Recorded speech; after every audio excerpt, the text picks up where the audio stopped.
everybody. Doug Mystic Guy here. Getting ready to do the next turn 2 of our playthrough of 12 Realms. You can see we're playing Robin Hood. Yes, Robin Hood the cat. And Siegfried. They're our heroes. We're playing these 2 realms here. We got our villains over here to the side with all their minions. Next thing we had to do to start off the turn is, again, the first part of the turn is the invasion. So we draw realm cards. In this case, we draw 2 per realm plus 1 extra. So we're going to start doing that, and I'm going to line them up. Just so I think it'd be easier last time I did them one at a time, but I'm going to line them up so you could see what they are, and we'll deal with them as they come out. And this is going to be a pretty rough turn. It's all creatures. At least they're spread out between the 2 realms. But here's what we got. Let's see here. We have a sprite. You can see that they can be defeated with either swiftness or charm. We have another Tanuki, which we had already fought, can be defeated with a whole number of things. You can fight them, you can charm them, or you can bribe them. If they do manage to live through the round, they summon 2 more creatures. And a Kitsune, which can be defeated with swiftness or craft. So I'm going to get those out on the board, and basically what you do with those, we'll start with the sprite here. I'm going to grab a sprite counter. There's actually, for the first thing that needs to happen, we only had 1 creature on the board, so I almost missed it, is this unicorn is on the green board. So what that means is that we're now going to have to start with number 1 on the invasion track before I put the sprite out, because we do that. That's the first thing that happens is you upgrade the track.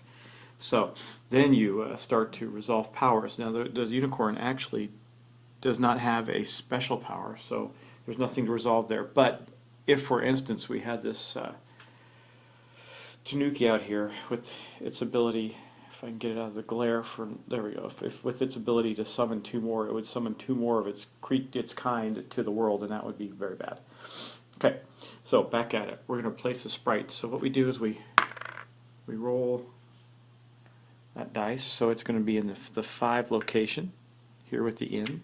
So there's where the sprite is. And then we take the sprite card and we discard it. And we move on to the Tanuki up here in this realm.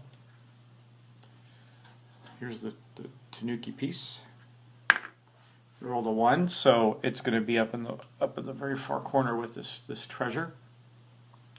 And then that goes in the discard pile. Now the Kitsune is going to be, and also, you know, they're color coded by realm, so I rolled a, where'd you go, dice? A 4. So the Kitsune is going to go in the number 4 spot, which is right, where is it? Okay, I'm on, oh, it's under there, okay. Right up here in the corner, that's her, and then she goes in the discard pile. Now we got this, we have this Autumn Fairy. The Autumn Fairy is going to go somewhere. See, the Autumn Fairy also has an ability that she's going to summon 3 if she survives it, so we definitely need to get rid of her. She's going to be down here in the number 2 spot. And then lastly we have this gnome. That symbol means that when the gnome's defeated you get a gold. So that's a good thing, but we still have to defeat him. So here he is, and he can defeat him in a couple of ways, but 4 as well. So he's here with this unicorn. Now you don't have to fight when you go in. You can hide out in the forest down here and not fight either of these guys if you go down there, but that seems like that would be an awful waste. So yeah, we're gonna have to go do some fighting this turn. So the action is heated up. If not, the board, especially the green track for in the invasion, is going to go up quite a bit. Don't like that at all. So moving on, we're going to move now to the player. Okay, everybody. So for the first turn, we've got Robin Hood here. You know, he's got all his tokens back, so we can exploit those. Again, reminding you of his special ability, he can burn 2 swiftness to get a gold coin. We actually did that last turn. No, we didn't. I was thinking about it. Anyway, he's going to he is going to, he has to do some fighting, but he doesn't have, these guys are spread out.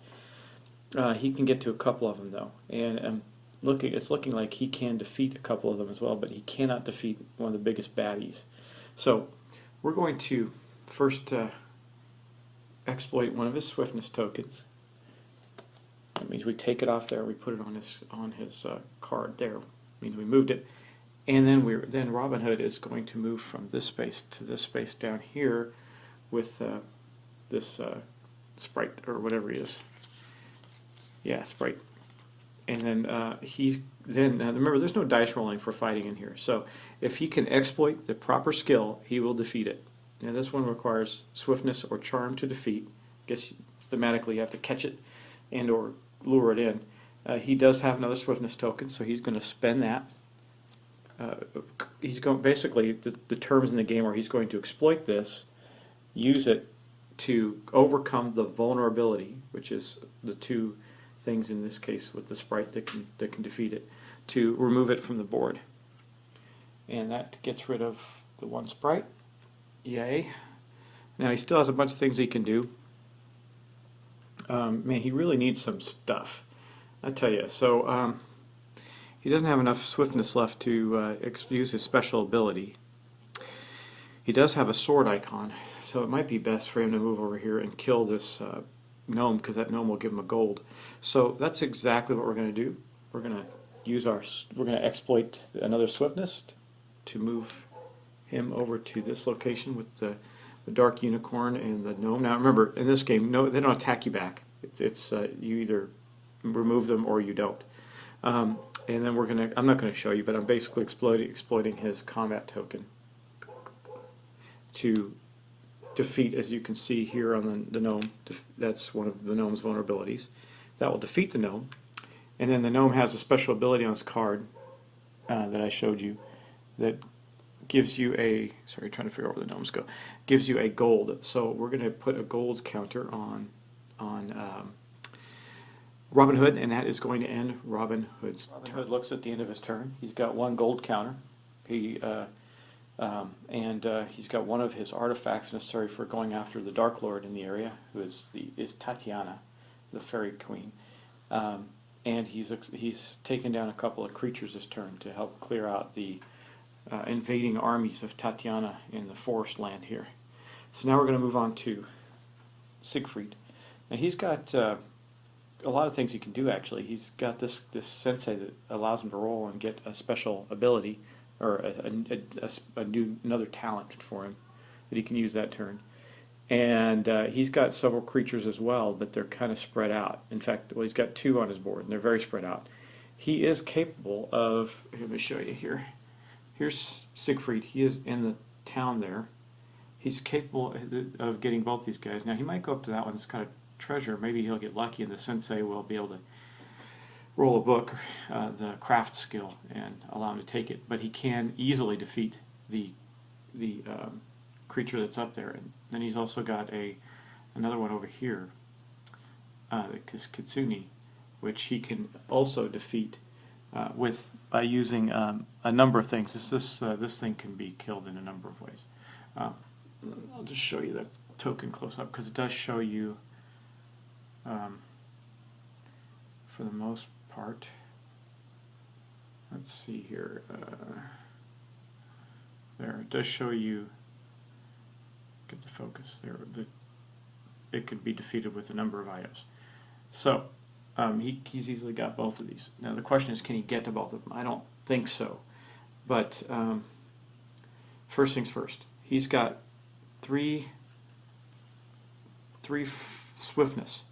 He's going to have to spend two of them to get up there. So we're going to exploit, going back down to his board, we're going to exploit two swiftness tokens to move him, there he is, to move him up to 1 to here and 2 to here. Again, what we're going to do is we're going to take this creature down, and we can do that. I think we'll use one of his combat. We're going to exploit a combat talent to defeat this creature. We could have used either a combat or a wealth talent, money talent.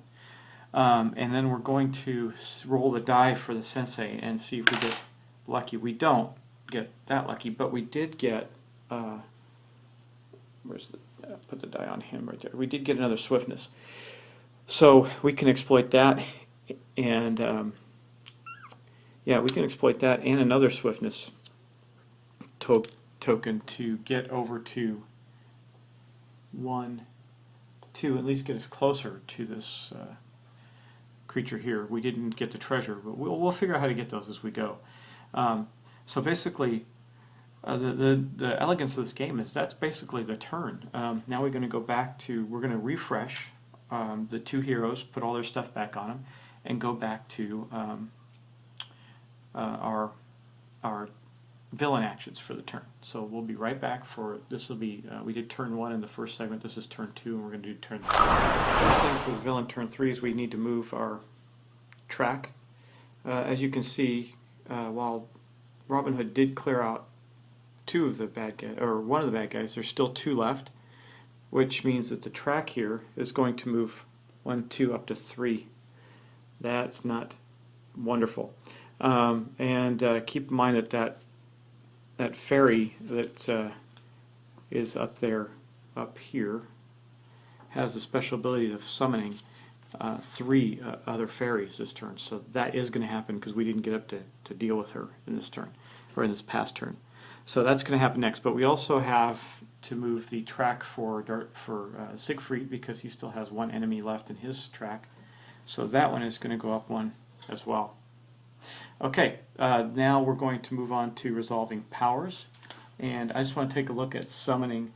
Okay, they go in random areas of the realm. That's what I wanted to make sure of before I did it. I know I'm going to make a few mistakes, especially with the new game, and some of the rules are a little ambiguous. Like, honestly, I'm assuming that the sensei character is permanent, and you get to at least use him once, or every time, once a turn. That would make some sense. And you know, I'm also assuming that I'm going to assume that for a lot of things, unless I tell you specifically they get discarded. So, that said, it is time to activate that power, which means we're going to take 3 fairies.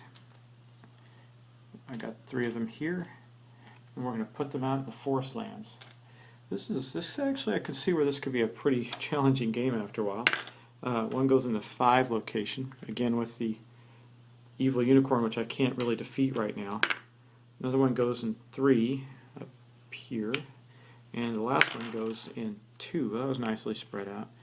Okay, now that we've done the power that's active, I got to see if that other creature, the Kitsune, actually has a power. I don't think she does. No, she doesn't. She just you just defeat her. No special power there, and all the rest are gone off the board. So, with that said, we're going to move on to the drawing of the realm cards, which is going to put out more creatures and stuff. So I'm going to draw them out. Not too terribly bad. We did have some more creatures come out. We got another sprite, a crown of thorns. You know what? I defeated a sprite earlier. Last turn I realized that gave me a 2nd gold. So when I defeated the gnome and the sprite, it would give me 2 gold. So Robin Hood actually has 2 gold coins. I got to give him a 2nd one. It means we get to put out the 3rd piece of the artifact. Another treasure has come out. A ninja has come out up in the petal of cherry blossom lands, and along with a tengu, a bird-like creature. You notice that one has a special ability. It's going to summon one of its kind if it survives. And that's really the only one that has and that one you get a gold piece if you kill it. So those are special abilities. I'm going to start getting them out on the board now, and let's see how this goes. So the first up we're going to put the sprite out here. Here's the sprite. I'm just going to roll. I'm not going to necessarily pan this. So you're just going to trust I'm not cheating. This one goes in the 1 spot right here. That's the sprite down. The artifact, the last remaining artifact, is going to go out 2. It's going to go in the 3 spot. I think that's over here. Okay, good idea. Don't cover up the numbers when you're placing things. That's the last artifact. So actually, our hero can gather up all the artifacts in order to fight the major villain when the major villain comes out, which won't be until we hit those red marks there. The next thing is, let's see, the golden cup, which is another treasure. That's the last one in the decks, or in the last one on the table, last card one chit we have for it. So it's going to go in 5 with the in there, and that's going to go away. Then we have the ninja. Ninja's a cool looking dude, bigger token up here. Let's show you there's the ninja token. We're going to put one of them out. That means they're one of the tougher creatures of the realm. Even though he doesn't look that tough to me, he just needs a sword or a swiftness to defeat. But he goes in the 5 spot right here. Up here with the stables, and then he goes away. And then the Tengu goes in the 4 location. And where's the Tengu? Gotta find him. There it is. Tengu goes in the 4 location up here. So got quite a bit of activity this turn, but that's going to end the invader's turn. Now we're going to move on to the back to Robin Hood for our turn 3. Okay. Again, I got to give him a gold coin, so I'm going to do that right now. Let's see. Now, what can he do? He's already standing in a space with a fairy, so he can kill one of them. Here's where he's at. So remember, he's got 3 swiftness tokens. That's his movement ability. He really needs to get some stuff because he can't fight this unicorn at all, and puts him in a vulnerable position, because that means the track's always going to go up 1 if he can't kill him. But then again, we can't have this fairy bomb going off, so because these guys are going to spawn again if we don't do something with them. So we're going to have to get as many as we can. Now, unfortunately, they take swiftness or magic to defeat, and all I have is right now is swiftness to defeat them with. Now, I got 3 of them, so that's not terrible. I think what we're going to do is we're going to just try and get as many as we can. So starting with the one we're in, we're going to exploit one of our swiftnesses to overcome that vulnerability on the fairy there. That's this one here, which will see the wings there, which is going to just defeat that one. We'll exploit another swiftness to move up 1 spot there, and our 3rd swiftness to kill the next fairy. Now, unfortunately, that leaves 2 fairies up here. And as far as I know, as long as they're on the board, that's going to happen. I want to go back and look and see if that power is just the one time or not. I can't imagine it would be, but there's some vagaries in the rules that I'm trying to overcome. I get it, but there's some things that just, when you think about it, you go, makes you scratch your head a little bit. So, but that would be his entire turn. That leaves 4 creatures on his board right now, which means his track's going to go up quite a bit, and the tower would be summoned. This could be an interesting game for us. But he really can't do anything more beyond that. He's got a sword and 2 craft skills, so he can't do anything of value that would help at this point in that region. So we're going to move on to Siegfried right here. Yeah, he's already in a space with two guys right here, and they're going to be very easy for him to take down. He's going to exploit one of his combat skills and take out that Tengu, so that the Tengu doesn't summon another creature. That's a good thing. And then he'll use yet another one of those to defeat the Kitsune that's there, this one here, and that will go away. And now he's sitting on an artifact, but he's still got this ninja over here to contend with. I don't know if he wants to pick up that artifact. Wait, actually I had to move him, so I take it back. I had to first exploit a swiftness. I thought they were in the same region because it's small. I don't think he's going to do that. He's got to get at least. Oy vey. Let's see. Yeah. I think let's see what the sensei gives him. Sensei gave him a heart charm skill, so that doesn't really do us any good at all. Not even with his yeah, it's not going to help. Well, he could pick up the artifact. Let's see. It doesn't say you can't pick them up out of order, actually. I read that. You just need to pick them up. So he can burn a token. This, I guess his artifact doesn't... Oh yeah, it does. It requires a sword, so he could burn a combat. Well, he could, but he also has 2 swiftness left. Can he get someplace closer? He can get closer to that ninja. Well, okay, he can burn his last combat. He's not going to be able to fight, so he's going to burn the last combat and pick up this artifact while he's there. So he burned all 3 of his combat tokens, and then he's going to exploit 2 swiftness to take him back to town. That doesn't, yeah, because then he can we can go here. He can't get those, so he's going to go here. Because the next turn he can use his 2 gold and buy something else as he moves over to face the ninja or whatever else comes out. So that will end the player's turns again. That would be turn 3. And I don't know, I think maybe I could do one more turn and we'll call it there, because you'll get to see the castle come out. Let's see how that goes. I'm going to just set up the next turn for you. I said I wasn't going to do a full playthrough, and I'm not, but I'll set up the next turn for you and we'll see how this goes. This is the invader's 4th turn. We got 2 in the green realm. We have 2 fairies up here, and we still have this nasty unicorn dude down here. So that's going to bump his track up 3, right below where this thing comes out. Hey, I tell you, it's pretty nasty.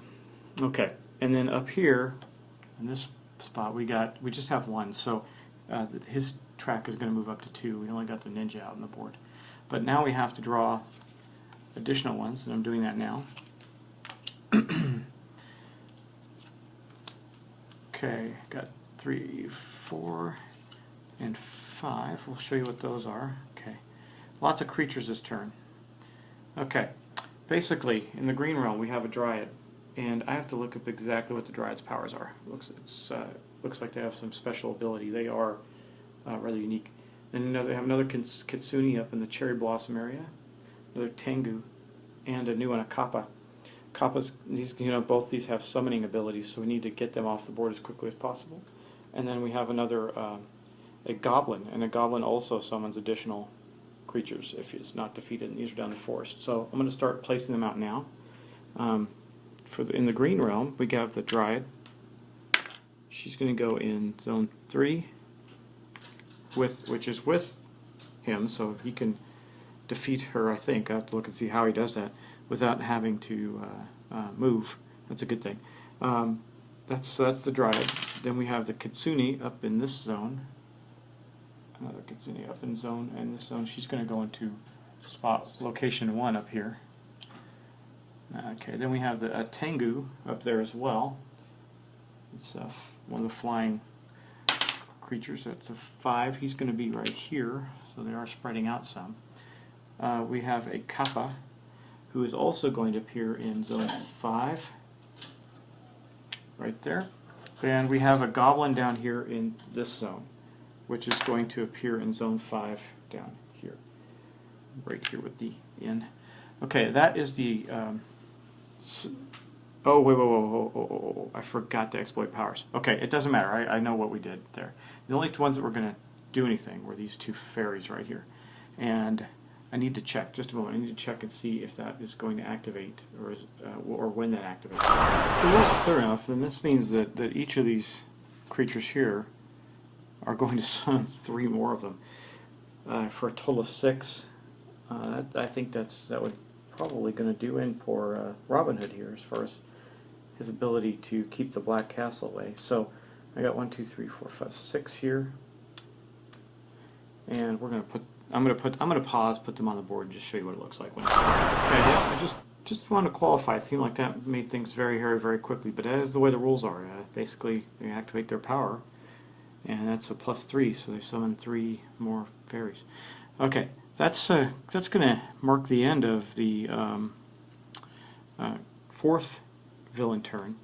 We're going to put up the cards for these guys, and I also did look at the dryad. The dryad's ability basically is, you don't know what you don't know what their vulnerability is. It's different when you attack them. So you roll the skill die and see what vulnerability they have that you need to go after. So since we're starting with, I need to refresh the heroes as well. put their skills back where they belong. It looks like Robin Hood's going to be quite busy this turn. It'd be nice if there was another hero, even though I don't know if it would matter because they kind of have to deal with their own realms. I don't know how easy it would be for heroes to come together and tackle other realms unless they've been able to defeat their own Dark Lord. So that said, let's start with Robin Hood. He's got quite a bit going on, but I think what we're going to do is we're going to first roll to see what that Dryad needs to fight it. Magic, of course, which we don't have. So the Dryad is going to live, but that's okay because we really need to kill. He's not going to get very many of these fairies. This is going to get totally out of control for him.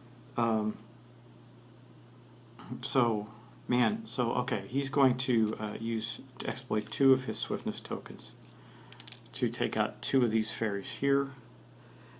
So I'm starting to get the idea that one of the things you definitely need to do is go get yourself some stuff, because this is crippling him that he doesn't have it.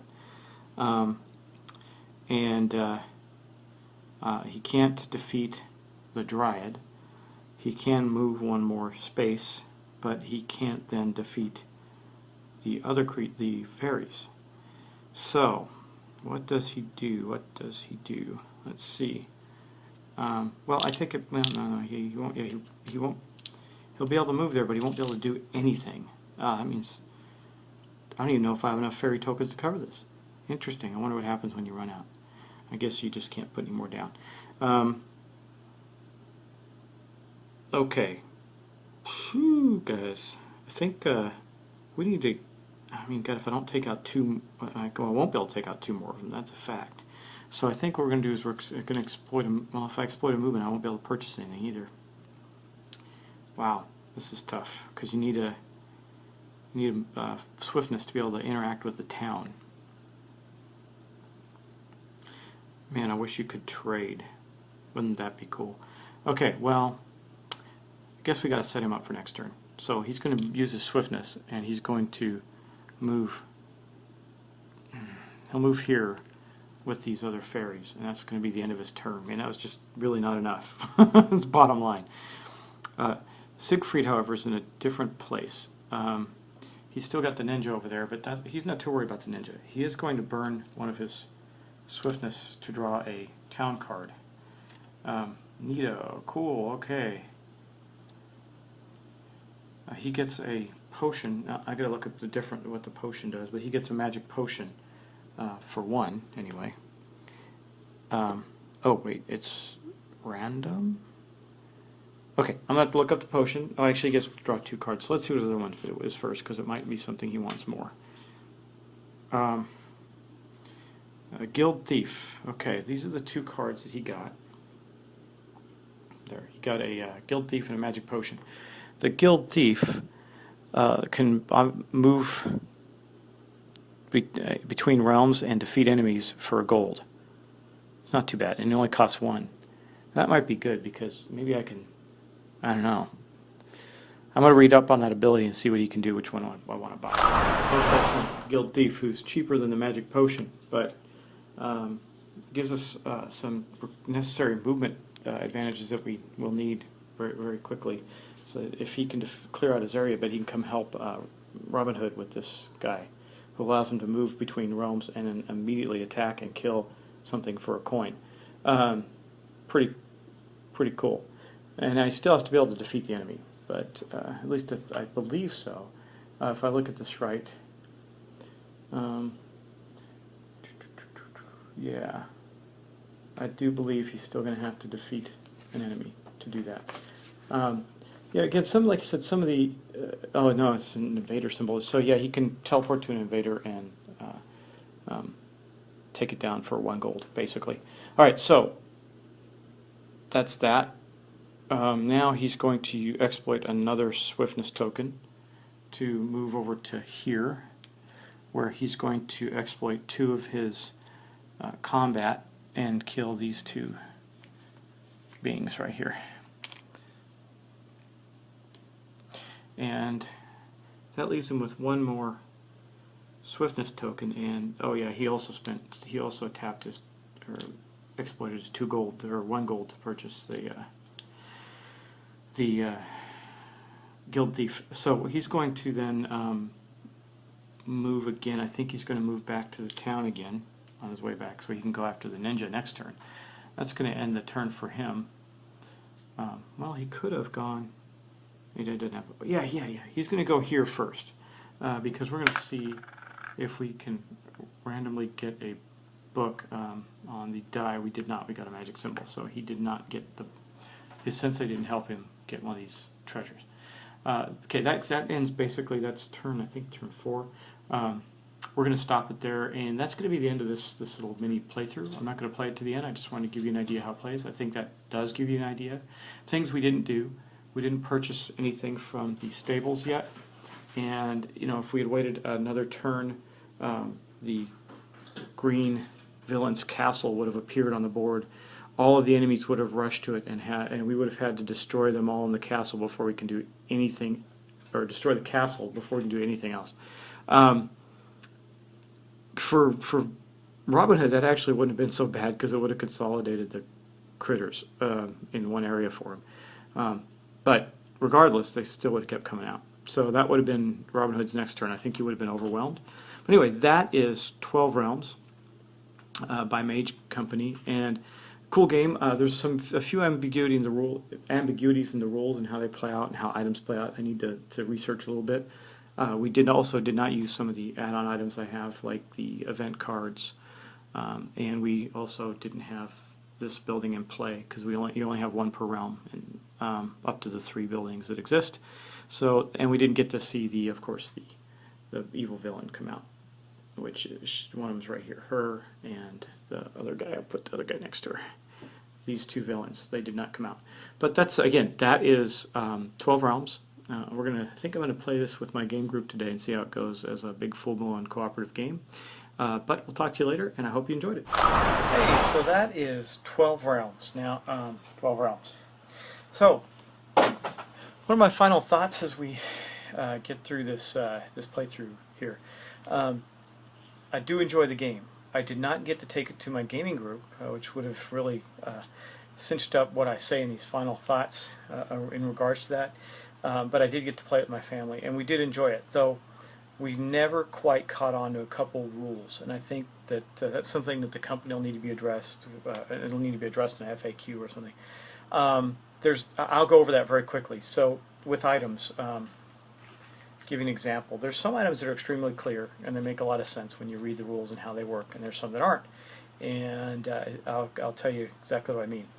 This one, for example, says basically the flame means it's used once and then gone. That's essentially what it means. So this one allows you to immediately destroy the enemy's evil tower. Great, makes perfect sense. Even though it's extremely powerful for 2 coins, still makes sense. I get it. Okay, now going to the Sensei card, the one that I was struggling with in the gameplay review. So it says roll the die 1 time for a talent. That's great. The rules say roll the die 1 time for a talent. It does not have a flame. So based on that, I assume that it's not something you discard or get rid of. It's something you keep. So that being said, if you're keeping it, then do you roll that 1 time per turn? Do you roll it once and then take a red token and add it to your character permanently? What do you do? Is it so like when you first get him, do you roll to see what talent he offers you? That's the part I'm talking about. It wasn't clear enough to know, and you can see it shows every talent on it, right? Plus the little die roll down there. So I never quite caught on to that. And then you got some other ones, like this one. I still don't exactly figure it out. It says, and I'll just say it has a question mark in the cost, has a question mark down here in the cost, and it says you get a blue talent question mark. I guess you get a talent you can get 1 blue talent for each one of those that you spend. And does this correlate to this one here correlate to that one there? I'm not sure. So anyway, what we decided to do in our playthrough, that doesn't take away from the enjoyment of the game. I want to be really clear on that.